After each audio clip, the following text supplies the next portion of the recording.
Libertarian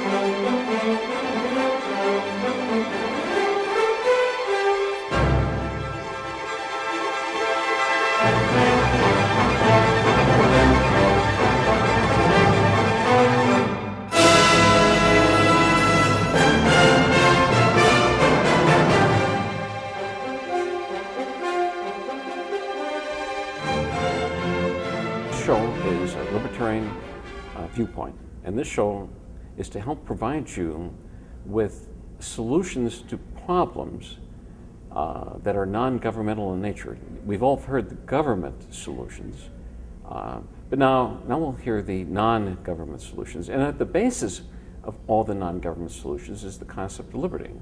And to help discuss the concept of liberty, I have a constitutional scholar, and was it you were with you have your own class, or and I've written a book on the Constitution and the Bill of Rights. It's called Good to be King, and it's by Michael-Badnarik, right? And it goes along with an 8-hour class that I present on the Constitution and the Bill of Rights, and we talk about the idea of what is a right. It's ridiculous to discuss the Bill of Rights if you don't know fundamentally what a right is. And so we get into a little bit of the philosophy as to why we have any government at all. And if we have to have government, why would we choose a constitutional republic over communism, for example?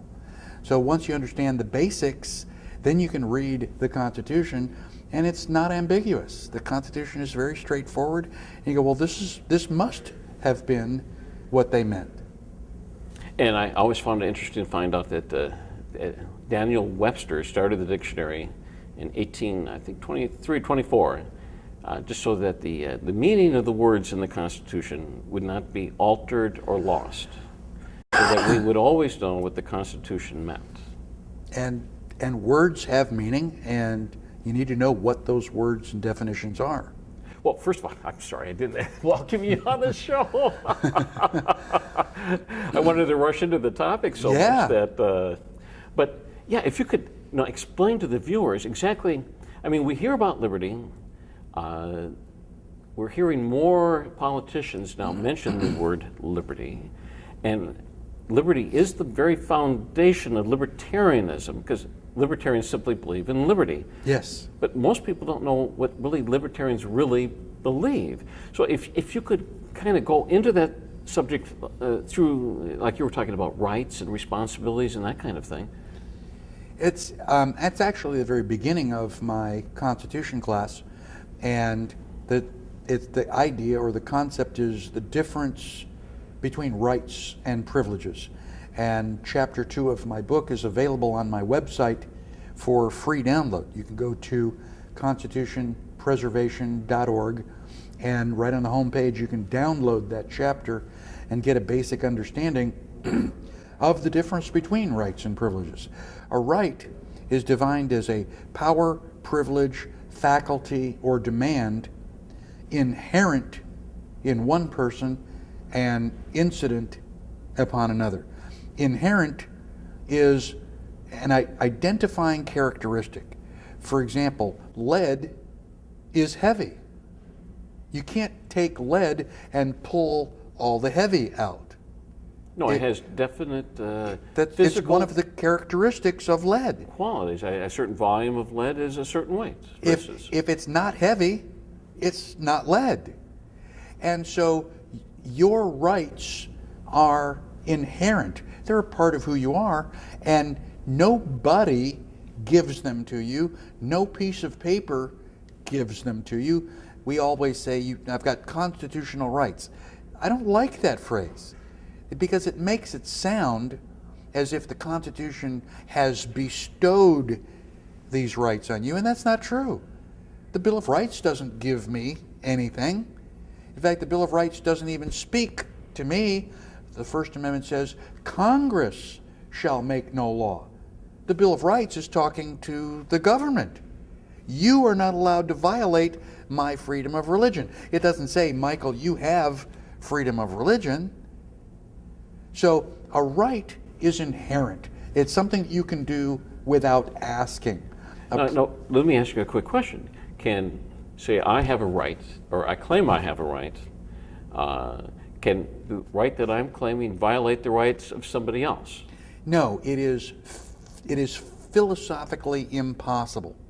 Much the way you and I cannot occupy the same physical space at the same time.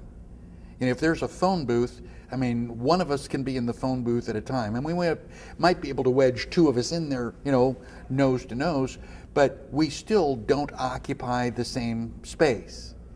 In the same way, philosophically, your rights and my rights can never overlap.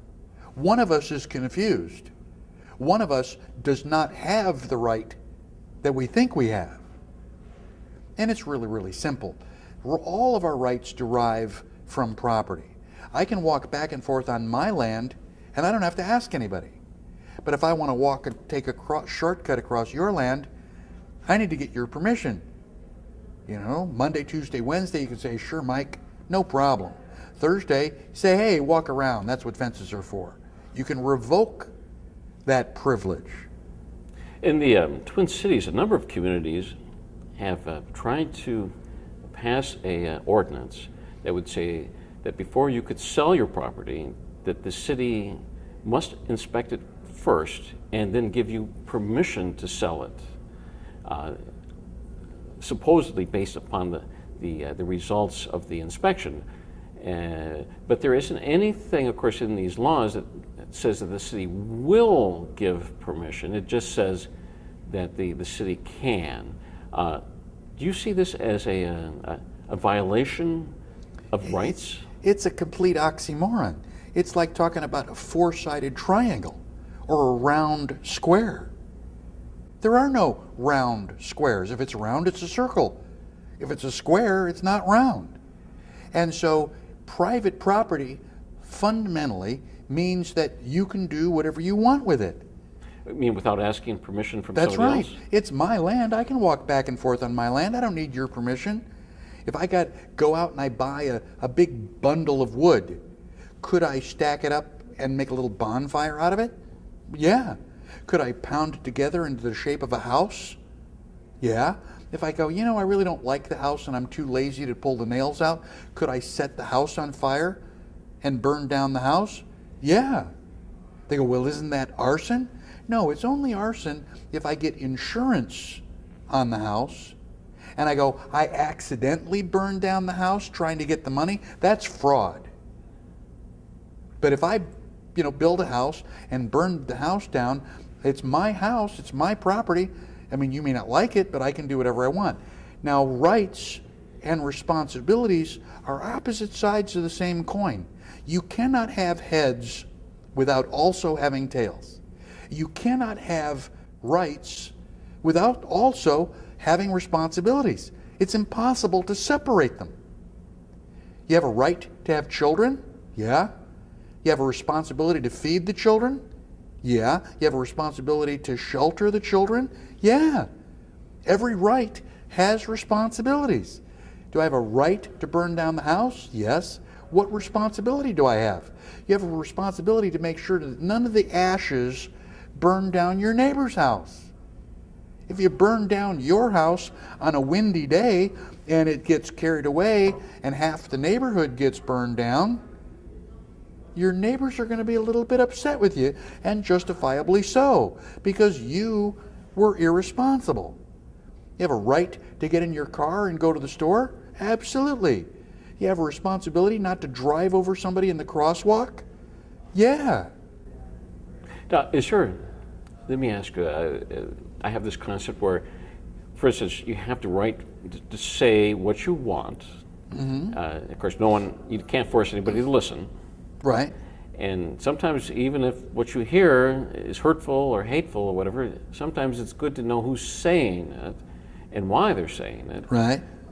So you don't necessarily want to silence this, but it could get to the point where it tears society apart. Hateful speech. I'm not saying that it's not right, but I'm saying is there a point to somebody living in a free land or under liberty where they would want to temper themselves. If you prefer the tranquility of servitude to the animating contest for freedom, go home from us in peace. Freedom is not easy. Freedom does not mean that everybody has to live their life to make you happy. Yes. You have a right to pursue happiness, but there's no guarantee that you're going to catch it. Right. I don't have to live my life because you want me to do a certain thing. And so, life is short. It's disappointing many of the times. And, frequently we don't get what we want. Well, that's what becoming an adult is all about. When you're 3 years old and you don't get ice cream, you can throw a temper tantrum. But if you're an adult and you go to a convention and they don't vote for the person you wanted, throwing a temper tantrum identifies you as a child. Grow up. So, do I have a right to say things? Well, yes. Do I have a right to say things that you disagree with? Yeah. That's, the reason for freedom of speech is so that we can badmouth the government and get away with it. You and I both know the government would never do anything wrong, but hypothetically, if they did, how would we fix it? We have a right to alter or abolish the government. Right. How would that start? Well, we'd be able to get up and say, taxes are too high, this law is corrupt, and we've got to say things that other people are not going to like. But we have a responsibility as well.